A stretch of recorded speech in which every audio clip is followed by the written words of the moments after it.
Well, good morning. Hello, my friends. Hello, and a happy Thursday. Tiffany Huckelman here with Lone Orange, where we help solopreneurs grow their businesses beyond themselves.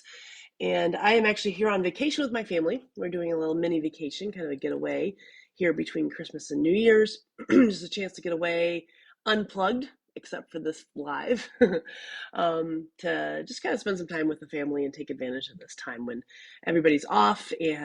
But I didn't want to miss catching up with you. So here I am live and talking with you today about my biggest delegation fail. Ooh, yeah. So I remember one of the biggest things that I was worried about when I decided to start delegating and start hiring a team, start bringing other people into my business. I was afraid that I was going to fail. I was afraid that I was going to make clients mad. I was afraid that we weren't going to do good work, that we weren't going to do work that was my level of met my expectations. And it happened. It did.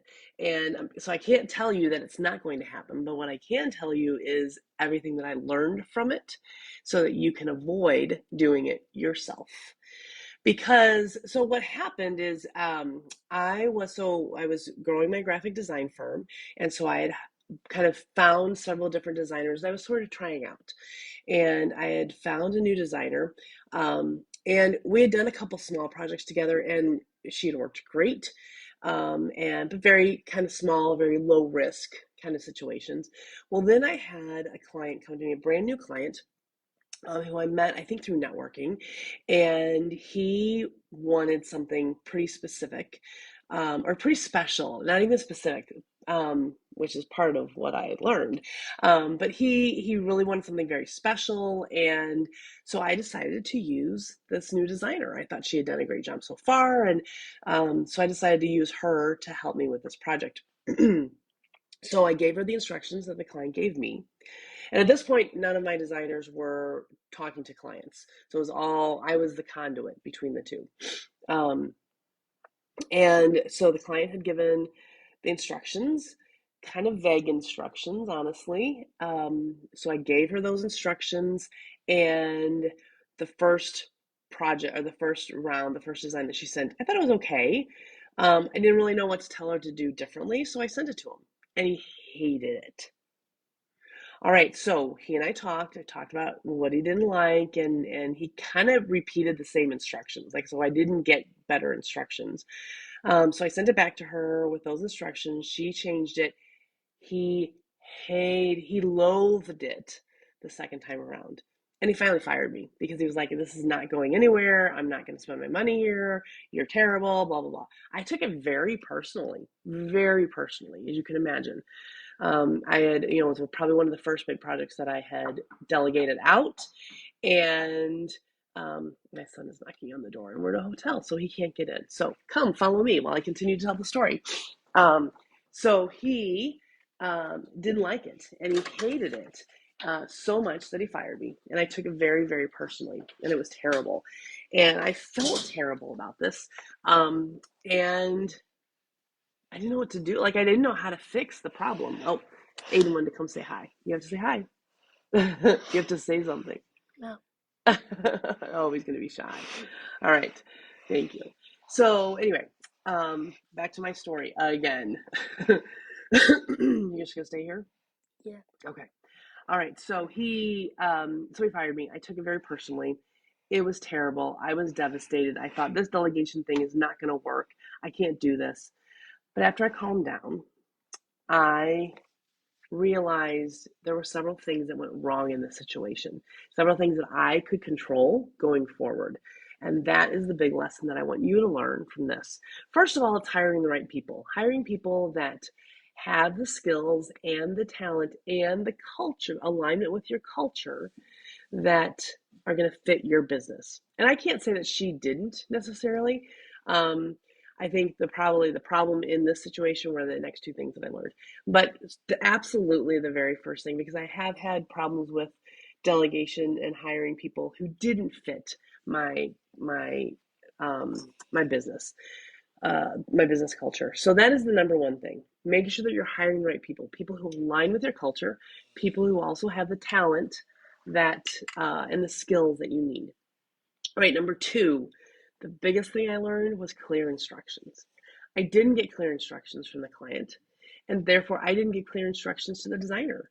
So I was not setting her up for success. I was not setting myself up for success. I learned a big lesson about making sure that I was getting what I needed to get from the client.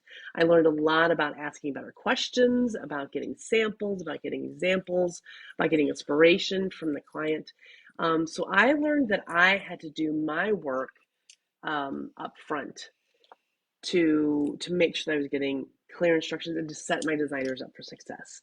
If I could have given her better instructions, there was a good chance that I would have gotten better results.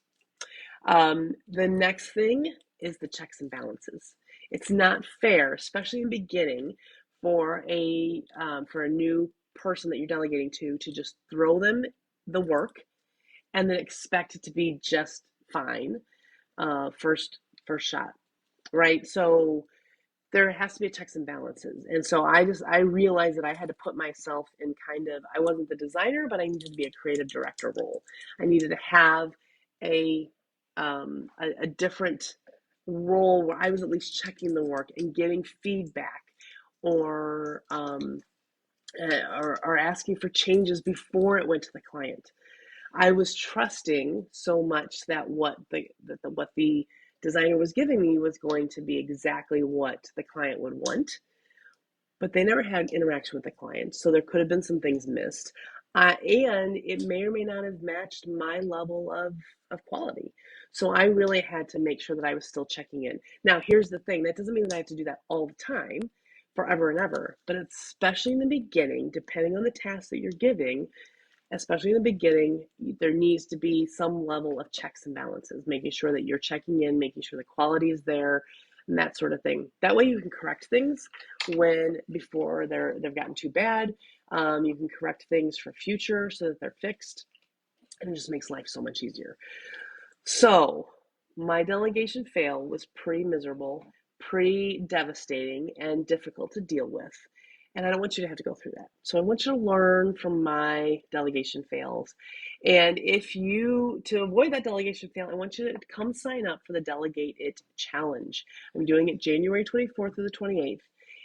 And we are going to dig in. We're going to start with exactly what you need to be delegating and in what order, and then we're going to start talking about how to delegate successfully so that you can get these things off your plate, because it is hard. I get it. It's hard to figure out something that you do automatically, something to pull out of your head to give people instructions, to tell people how to do things.